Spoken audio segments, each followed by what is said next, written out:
दोस्तों नमस्कार प्रणाम। आप सभी का हमारे YouTube चैनल में स्वागत है। आप सभी देख रहे हैं स्टोरी वॉइस और मैं हूं चंदन। दोस्तों आज सबसे पहले बात करेंगे कि धर्म क्या है। दोस्तों यह धर्म का सवाल जो है यह बहुत सारे लोगों के मन में एक संकट सी बनी रहती है कि आखिर हम धर्म के हिसाब से क्यों चलते हैं और धर्म के हिसाब से चलने में बहुत सारे लोग ऐसे हैं जिनको परेशानियां होती है, इसलिए वो सवाल उठाते रहते हैं कि धर्म की आवश्यकता क्यों है और धर्म से हमें क्या क्या मिलता है। बहुत सारे लोगों को तो यह बात सुनकर कन्फ्यूजन हो जाता है कि सामने यह ऐसा क्यों सवाल होते जा रहा है। दोस्तों बहुत सारे लोगों के मन में अनाप शनाप भी बातें तैयार हो जाती हैं। और दोस्तों सबसे पहले तो इस वीडियो को पूरा ज़रूर देखिएगा, तभी आपको समझ में आएगा कि हम धर्म पर क्यों बात कर रहे हैं और धर्म क्या है। तो सबसे पहले तो आप अपने दिमाग पर प्रेशर लेना कम कर दीजिए, क्योंकि आज हम इसी सवाल का जवाब लेकर के आप सभी के सामने आए। दोस्तों सबसे पहले मनुष्य के लिए एक धर्म की ज़रूरत क्यों है, तो दोस्तों इस बात की चर्चा पहले करते हैं। तो सबसे पहले हम सभी के मन में यह सवाल उठता है कि धर्म क्या है, क्योंकि दोस्तों धर्म को जाने बिना हम उसकी ज़रूरत को नहीं समझ सकते। तो चलिए सबसे पहले धर्म को ढूंढते हैं, क्योंकि धर्म को ढूंढना इसलिए पड़ रहा है क्योंकि अब धर्म के ऊपर हर संप्रदाय के इतने आवरण चढ़ा दिए गए हैं कि धर्म भी खुद को नहीं पहचान पा रहा है, वह कौन है और उसका अस्तित्व स्वरूप क्या है, खुद कंफ्यूजन हो रहा है। दोस्तों अब चूंकि हम धर्म का अर्थ ढूंढने निकले तो सबसे पहले महाभारत युद्ध समाप्त होने के बाद की घटना को याद करते हैं। जब युधिष्ठिर भीष्म से ज्ञान लेने आते हैं तो पूछते हैं कि धर्म क्या है, तो वहां पर भीष्म पितामह ने साफ शब्दों में समझाते हैं कि यानी जो धारण करता है या एकत्र करता है और अलगाव को दूर करता है वह सबसे बड़ा धर्म है।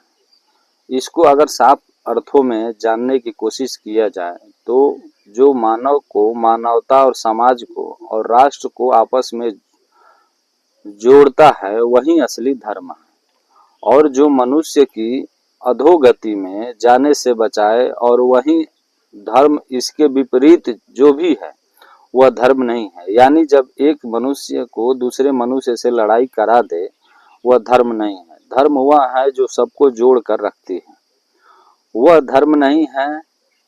धर्म वह है जो सब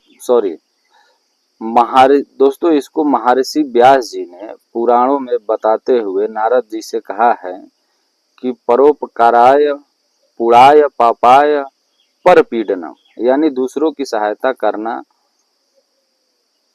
धर्म है, और धर्म और किसी प्राणी को सताना या कष्ट पहुंचाना यानी अधर्म है। लेकिन धर्म को इन परिभाषाओं में बांध कर नहीं रखा जा सकता है। वास्तव में धर्म इसे कहीं व्यापक है। दोस्तों धर्म एक मार्गदर्शक है, गुरु है और अंधे की आंख है, क्योंकि दोस्तों कमजोरी की लाठी है, ताकतवर का डर है और ज्ञानियों का ज्ञान है, जो उन्हें सही राह पर चलना सिखाती है। और जिस मनुष्य को सही राह पर चलना आ गया है वास्तव में उनके लिए तो किसी धर्म की जरूरत नहीं है।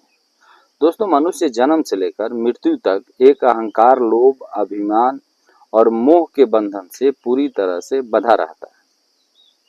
इसलिए मनुष्य में मनुष्यता को बनाए रखने के लिए समाज में धर्म की आवश्यकता है। धर्म के नहीं होने पर मनुष्य असमान होकर के भटकते एक दिशा विहीन बादलों की तरह नष्ट हो जाता है।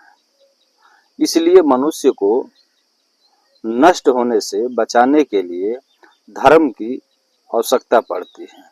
इसलिए भीष्म पितामह ने धर्म की धारणा करने वाले को धर्म बताया है। और इस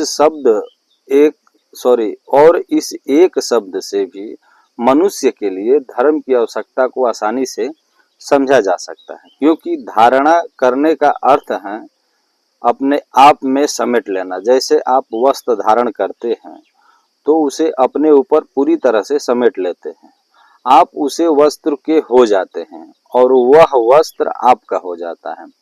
जैसे वस्त्र आपके शरीर की कमियों को पूरी तरह से छुपा लेता है, दोस्तों धर्म भी ठीक उसी प्रकार आपके मन के अंदर कई तरह की खामियां जो भरी रहती है उसको ढक लेती है।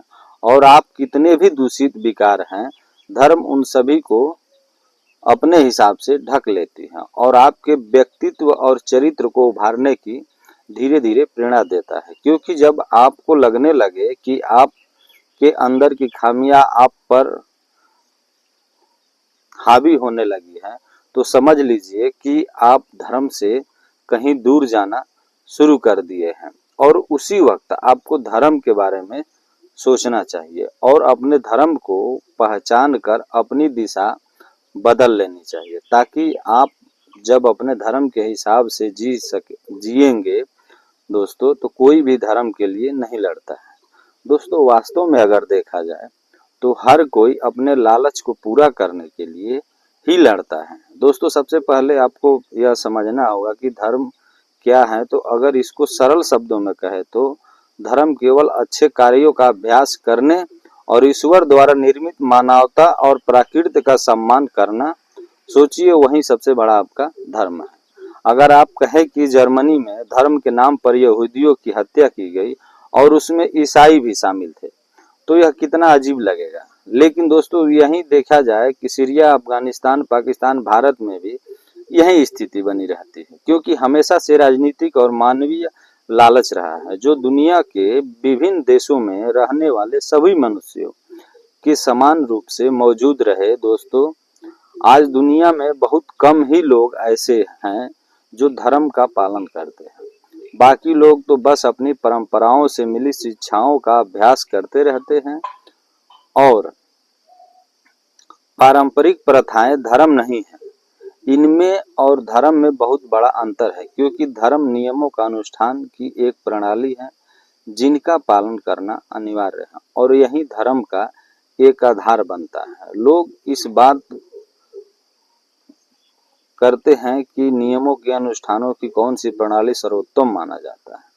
दोस्तों अगर आप सभी को हमारी वीडियो अच्छी लगी है तो आप लोग हमारे चैनल को जरूर सब्सक्राइब कीजिएगा और इस वीडियो को दबाकर शेयर कीजिएगा जितने भी आपके दोस्त रिश्तेदार हैं। बाकी दोस्तों नमस्कार, प्रणाम, जय हिंद, जय भारत।